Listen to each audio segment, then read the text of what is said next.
नमस्कार दोस्तों, study with प्यार पंकज पे मैं आप सभी का स्वागत करता हूं। तो चलिए गुप्त वंश का या गुप्त साम्राज्य का सेकंड लेक्चर आपके सामने मैं लेकर आया हूं। जैसा कि मैंने आपको गुप्त वंश में वंशावलियों के आधार पर पेट के सिलेबस के अकॉर्डिंग दो ही प्रमुख शासकों के बारे में पूछा गया है कि आप इनके बारे में सिलेबस में उनके दो नाम समुद्रगुप्त और चंद्रगुप्त द्वितीय को स्पेशली उल्लेखित किया गया है। तो इस कड़ी में हम आज जो है ये देखेंगे कि वहाँ की शासन प्रणाली कैसी थी, राजनीतिक प्रणाली कैसी थी, साहित्यिक स्रोत क्या हैं और अंततः गुप्त वंश का पतन कैसे हुआ। तो चलिए देखते हैं। जैसा कि शासन प्रबंधन में हम देखें तो यहाँ पर राजतंत्रात्मक प्रणाली थी। अब राजतंत्रात्मक प्रणाली क्या थी? राजतंत्रात्मक प्रणाली का अर्थ ये होता है कि एक ऐसा देश जहाँ पर राजा तो होगा लेकिन राजा की जो शक्तियाँ होंगी वो सीमित होंगी और देश को चलाने के लिए जो सारी जो महत्वपूर्ण शक्तियाँ वो वहाँ के प्रधानमंत्री में केंद्रित होगी, जो वहाँ की जनता चुनेगी। अर्थात राजशाही व्यवस्था प्लस निर्वाचित व्यवस्था दोनों। तो ऐसी व्यवस्था को राजतंत्रात्मक व्यवस्था कहते हैं। राजा के पास एक मतलब कुछ निश्चित शक्तियाँ दी जाती हैं, अतिरिक्त शक्तियाँ नहीं दी जाती हैं, ठीक है। और वहाँ का राजा के बाद वो जो राजशाही परिवार होता है उसके बाद उसका पुत्र ही राजा या रानी बनता है। क्लियर? आइए यहाँ पर स्पेशली जो सेना प्रमुख है, सेना प्रमुख को महासेनापति और महादंडनायक भी कहा गया है। सेना प्रमुख को क्लियर महासेनापति और महादंडनायक कहा गया है। प्लस आप ये भी जान लें कि अश्व सेना का जो अधिकारी था, अश्व सेना यानी घोड़ों की जो सेना थी, उनका अधिकारी को अश्वपति या महाश्वपति कहा गया है। वहीं पर हस्ती सेना जो थी, अर्थात हस्ती यानी हाथियों की जो सेना थी, इनको महापीलुपति कहा गया है। महापीलुपति। क्लियर? पुलिस विभाग को में दो प्रमुख अधिकारी होते थे, एक दंड पाशाधिकृत पुलिस विभाग का प्रधान अधिकारी और यहाँ पर जो अन्य अधिकारी या कर्मचारी होते थे पुलिस विभाग को, उनको भाटिया चाट कहते हैं। एक चीज़ आप ये देखिए कि मौर्य काल में पुलिस विभाग को क्या कहा गया था? रक्षिण। पुलिस को राक्षसनी ऐसे कुछ कहा गया था, ठीक है। लेकिन यहाँ पर गुप्त काल में जो इनके प्रधान अधिकारी, इनको तो दंड पाशाधिकृत कहा गया है, लेकिन सामान्य कर्मचारी यानी सामान्य कर्मचारियों को भाटिया चाट कहा गया, जो इस समय हमारे यहाँ पुलिस डिपार्टमेंट में बहुत ज़्यादा आपको देखने को मिलेगी। दूसरी चीज़ ये है कि ये कुछ प्रमुख अधिकारी हैं जो कि अक्सर आयोग आपसे पूछता है, तो आपको पता होना चाहिए। तो महाबलाधिकृत एक पद था। महाबलाधिकृत जो कृत था वो सेनापति था, ठीक है, सेनापति था और ये सेना प्रमुख है। क्लियर? दूसरी चीज़ महादंडनायक न्यायाधीश होता था। न्यायाधीश क्या देता? दंड देता है, सज़ा सुनाता है। सज़ा यानी अर्थात एक प्रकार की दंड। तो महादंडनायक संधि विग्राहक, युद्ध और संधि का काम कौन देखता था? संधि विग्राहक। और संधि विग्राहक की भूमिका यहाँ पर हरिसेन निभाते थे, ठीक। आगे हरिसेन का प्रयाग प्रशस्ति है उन्हीं, और वो समुद्रगुप्त के समय पर, और स्पेशली उन्हें ही संधि विग्राहक कहा गया है। विनय स्थिति संस्थापक थे। संस्थापक अर्थात शिक्षाधिकारी। शिक्षाधिकारी को विनय संस्थापक कहा गया है। और यहाँ पर भंडागाराधिकृत अर्थात राजकोष के अधिकारी को भंडागाराधिकृत कहा गया है। महाछपटलिक लेखा विभाग को, और ध्रुवाधिकरण भूमि कर वसूलने वाले को ध्रुवाधिकरण कहा गया है। और कर्णिक जो है भू आलेखों का जो संरक्षक था उसको कहा गया है। क्लियर? कुछ और प्रमुख चीज़ें हैं, जैसे कि समुद्रगुप्त पहला शासक था जिसने अनेक प्रकार के सिक्के जारी किए, समुद्रगुप्त। लेकिन कुमारगुप्त ने सर्वाधिक प्रकार के सिक्के जारी किए, और सर्वाधिक प्रकार के सिक्के अर्थात 14 प्रकार के सिक्के। क्लियर? दूसरी चीज़, जब पूछे कि कई प्रकार के सिक्के किसने, तो आपका आंसर होगा समुद्रगुप्त, पहला शासक जिसने अनेक प्रकार के सिक्के जारी किए गुप्त वंश में। लेकिन सर्वाधिक प्रकार के सिक्के किसने जारी किए, तब आपका आंसर होगा कुमारगुप्त। 14 प्रकार के सिक्के। चंद्रगुप्त द्वितीय ने चांदी के सिक्के जारी किए थे। गुप्त वंश में चांदी के सिक्के चंद्रगुप्त द्वितीय ने जारी किए थे। लेकिन एक चीज और जान लें, यहाँ पर सोने के सिक्के भी जारी हुए थे और इनकी जो राष्ट्रीय राजकीय मुद्रा थी वो थी दिनार, और दिनार स्पेशली स्वर्ण मुद्रा थी। क्लियर।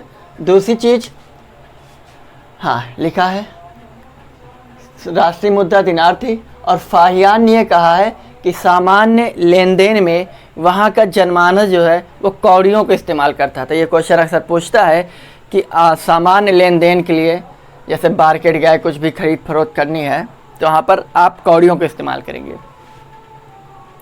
सर्वाधिक व्यापार इस वंश का अर्थात गुप्त काल का, गुप्त साम्राज्य का दक्षिण पूर्व एशिया से अर्थात Myanmar, Thailand, Laos, Cambodia, Vietnam, ऐसे इंडोनेशिया, फिलीपींस, इन देशों से होता था।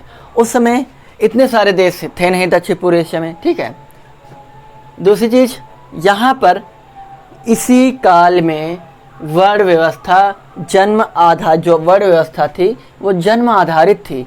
अर्थात जैसे मैंने आपको बताया था कि वैदिक सभ्यता में वर्ण व्यवस्था कर्म आधारित थी, लेकिन यहाँ पर वर्ण व्यवस्था अर्थात आप ब्राह्मण हैं तो ब्राह्मण के घर में आपका जन्म हुआ है तो आप ब्राह्मण हैं, आप पढ़ेंगे, पुरोहित बनेंगे, ठीक है। क्षत्रिय हैं तो आपको तलवार दी जाएगी, आप समाज की रक्षा करेंगे। वैश्य हैं तो आपको व्यापार और बिजनेस करना है। अगर आप शूद्र हैं तो इन तीन आपके ऊपर ये तीन वर्ण हैं, इनको आपकी सेवा करनी है।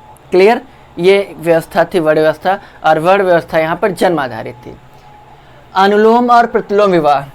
अनुलोम और प्रतिलोम विवाह, अनुलोम विवाह, प्रतिलोम विवाह यानी मिश्रित जातियों का उद्भव हुआ यहाँ पर। कैसे? जैसे कि अनुलोम विवाह में ये होता है जब कोई स्त्री अपने से बड़े कुल में विवाह कर ले, ठीक है, तो उसको अनुलोम। प्रतिलोम, जब स्त्री अपने से छोटे कुल में विवाह कर ले तो प्रतिलोम कहलाएगा। इस प्रकार से अगर ब्राह्मण पुरुष है यानी किसी संतान के जो संतान है उसके पिता ब्राह्मण हैं लेकिन उसकी माता वैश्य हैं, तो ऐसी संतान को गुप्त काल में अम्बष्ट कहा गया है। क्या कहा गया है? अम्बष्ट। अम्बष्ट कहा गया है। अर्थात अम्बष्ट वो संतान है जिसके पिता हैं वो ब्राह्मण हैं, ठीक, लेकिन माता जो हैं वो वैश्य कुल से हैं। इनका जो आपसी विवाह है, इनके विवाह के बाद जो संतान होगी उसको अम्बष्ट कहा जाएगा। लेकिन यहीं पर पिता ब्राह्मण हैं लेकिन माता क्षत्रिय हैं, तो ऐसी संतान को मूर्धाभिषक्ति कहा जाएगा। मूर्धाभिषक्ति कहा जाएगा। मूर्धाभिषक्ति कहा जाएगा। लेकिन वहीं पर अगर पिता क्षत्रिय है और माता शूद्र है, पिता क्षत्रिय और माता शूद्र है, तो ऐसी संतान को उग्र कहा जाएगा। क्या कहा जाएगा? उग्र कहा जाएगा। लेकिन अगर पिता वैश्य है और माता शूद्र है तो ऐसी संतान को कारण कहा जाएगा। कारण। क्लियर। क्या? पिता ब्राह्मण हो और माता वैश्य हो तो ऐसे संबंधों से उत्पन्न जो संतान होगी उसको हम अम्बष्ट कहेंगे। लेकिन पिता ब्राह्मण हो और माता क्षत्रिय कुल से हों, ऐसी संतान जो उत्पत्त होगी उसको हम मूर्धाभिषक्ति कहेंगे। लेकिन वहीं पर क्षत्रिय पिता हो और माता शूद्र हो तो ऐसी संतान को उग्र कहेंगे, और पिता वैश्य हो माता शूद्र हो ऐसी संतान को हम कारण कहेंगे। क्लियर? आ गया समझ में? आगे चलते। अनुलोम और प्रतिलोम विवाह इस समय अपने यहाँ कुछ ज़्यादा ही प्रचलित है, ठीक है। देखिए कि क्षत्रियों के विवाह ब्राह्मण के यहाँ हो जाते हैं, लड़कों के आपस में। क्षत्रिय कुल का लड़का है उसके कहा वैश्य के यहाँ विवाह हो जाए। वैश्य कैटेगरी इस समय आप लेंगे तो ओबीसी कैटेगरी। क्लियर। और शूद्र यानी क्या बोलते हैं उसको, शेड्यूल कास्ट, एससी, ठीक है। तो ये हैं इनके आपस। देखिए कि फलाने लड़का फलाने बिटिया के साथ ब्याह होगा, वो शूद्र कुल से हैं थे और वो वैश्य थे, वो ब्राह्मण थे, वो शूद्र थी, तो ऐसे विवाह हो रहे हैं और काफ़ी चलन में हैं। तो ये आज की कई सारी परिस्थितियाँ आप जो ये कलयुग जो चल रहा है, इस कलयुग में आप देखेंगे तो पीछे का जितना भी इतिहास है उसकी हर एक चीज़ कुछ ना कुछ, किसी भी वंश की कुछ ना कुछ चीज़ें आज की वर्तमान काल में आपको साक्षात बाई प्रैक्टिकली देखने को मिलेंगी। क्लियर। आगे अगर हम बात करें तो संस्कृत को राष्ट्रभाषा गौरव था, लेकिन एक चीज़ जान लीजिए, संस्कृत कौन बोलेगा यहाँ पर? जो धनाढ़ कुल यानी कुलीन वर्ग जो था वो संस्कृत बोलेगा, लेकिन शूद्र और वैश्य कैटेगरी के जो लोग होंगे वो पाली भाषा बोलते थे। क्लियर। आगे वीरसेन, लेकिन इनकी राष्ट्रीय भाषा जो थी वो संस्कृत थी, गुप्त वंश की याद देना है। इनके यहाँ एक वीरसेन थे और उदयगिरि गुफा का लेख की रचना जो है वीरसेन ने ही की थी। वीरसेन एक प्रमुख मंत्री पद इनके पास था गुप्त वंश में। वत्स भट्टी ने ही मंदसौर प्रशस्ति अभिलेख किया है। वत्स भट्टी जो है कुमार गुप्त के शासनकाल में थे और इस मंदसौर प्रशस्ति के जो भाषा है यह है प्रांजल। क्लियर।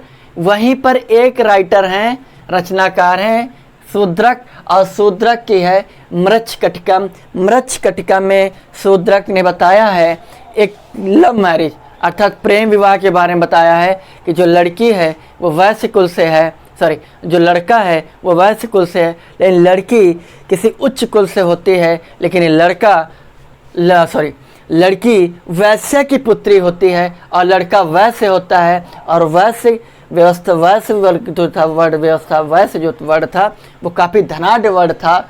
ठीक है, चाहे मौर्य काल में चले जाएं चाहे गुप्त काल में चले जाएं, तो इसलिए इनके आपसी लव मैरिज अर्थात प्रेम विवाह का संदर्भ शूद्रक ने मृच्छकटिकम में किया है।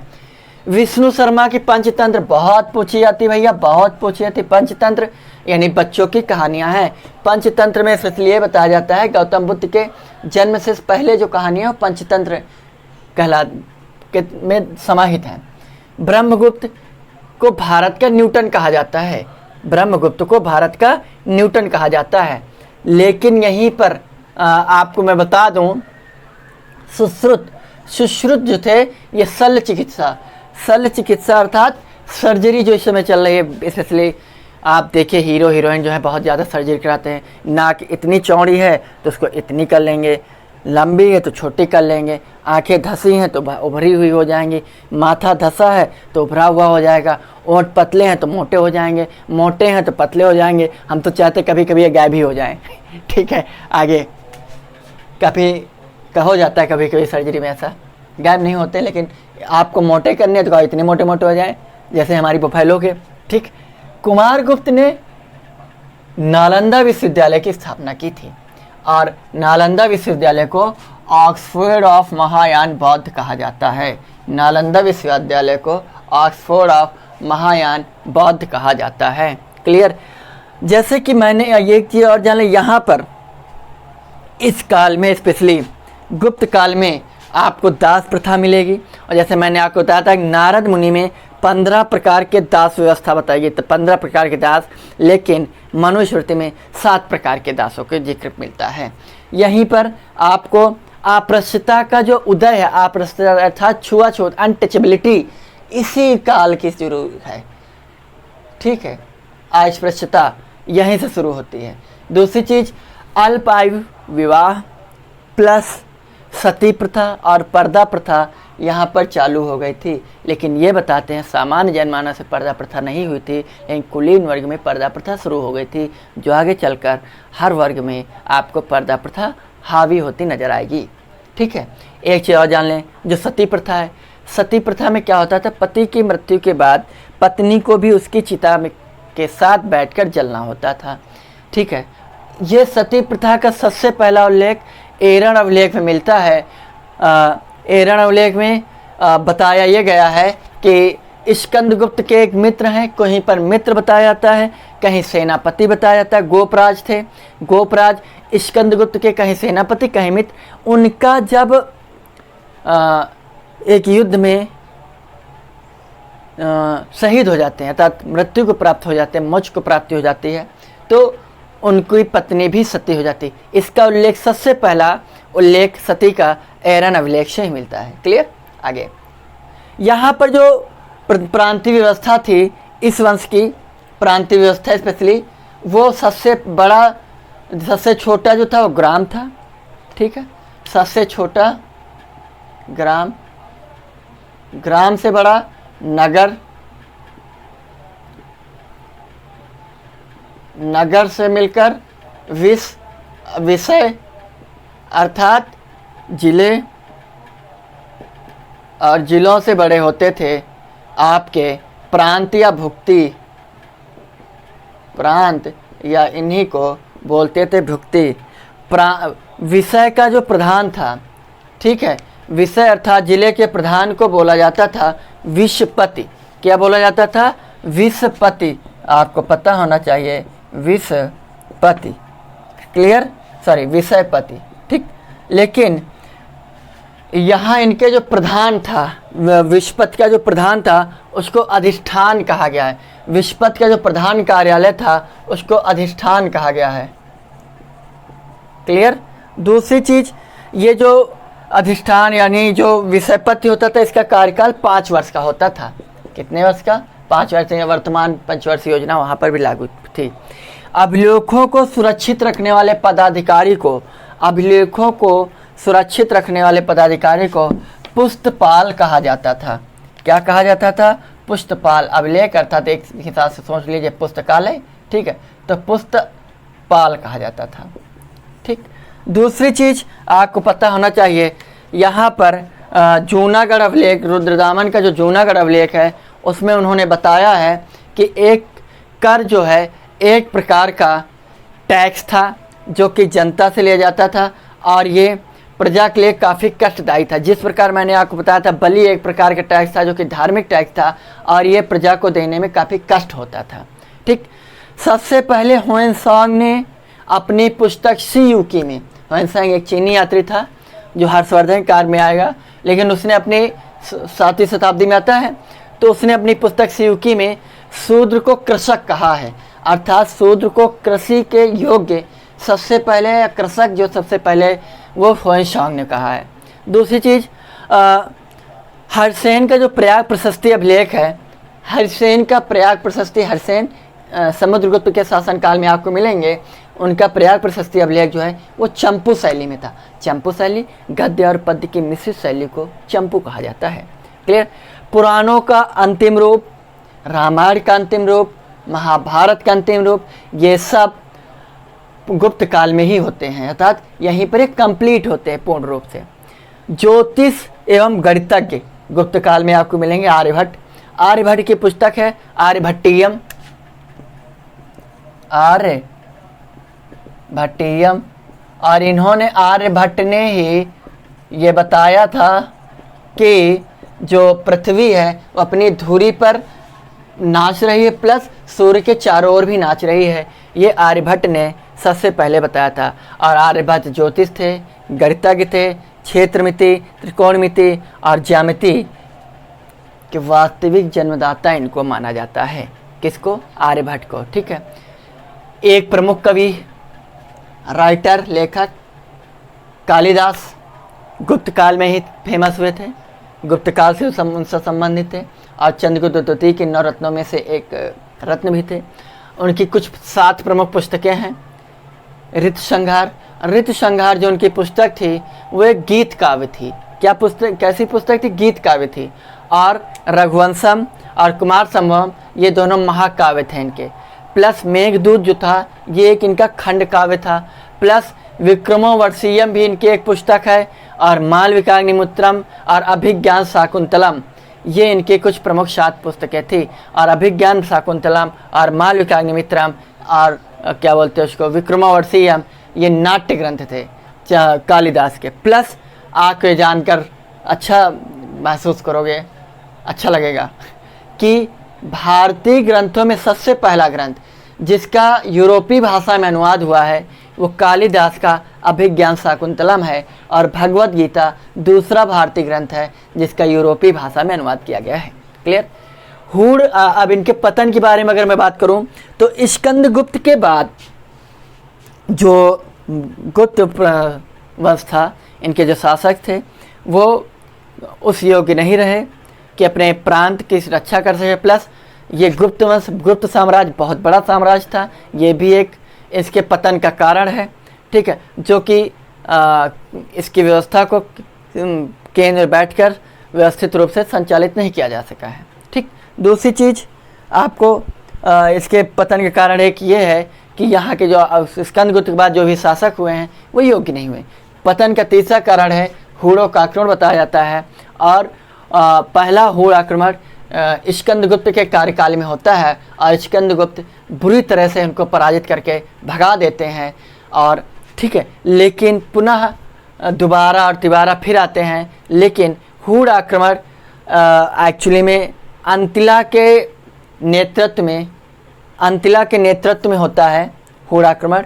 और अंतिला के नेतृत्व में जो हूण आक्रमण स्पेशली रोमन साम्राज्य को जो बर्बाद किया था, जो मैंने आपको बताया था, पश्चिमी व्यापार, जो पश्चिम देशों के साथ व्यापार, यानी क्या बोलते हैं, व्यापार में जो कमी आई थी वो रोमन साम्राज्य के खंडन के कारण आई थी, विखंडन के कारण आई थी। और उस साम्राज्य, रोमन साम्राज्य के पतन के कारण या उसके विखंडन के कारण कौन था? वो था अंतिला। कौन था? अंतिला। इसी के नेतृत्व में वहाँ पर आक्रमण हुआ हूणों का रोमन में, और वो साम्राज्य कई खंडों में विभाजित हो गया। ठीक, और उसके बाद भारत में तोरमान और मिहिरकुल, तोरमान और मिहिरकुल,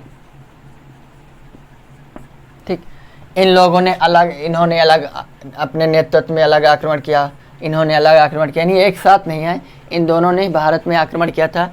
इसने स्पेशली पश्चिमी क्षेत्र पर, उत्तर पश्चिम क्षेत्र में, इसने मिहिरकुल ने मध्य भारत पर आक्रमण कर दिया था, जिसकी वजह से गुप्त वंश समाप्त हो गया। ठीक है, जैसे मैंने आपको बताया था कि गुप्त वंश जो है वो कुषाणों के सामंत थे।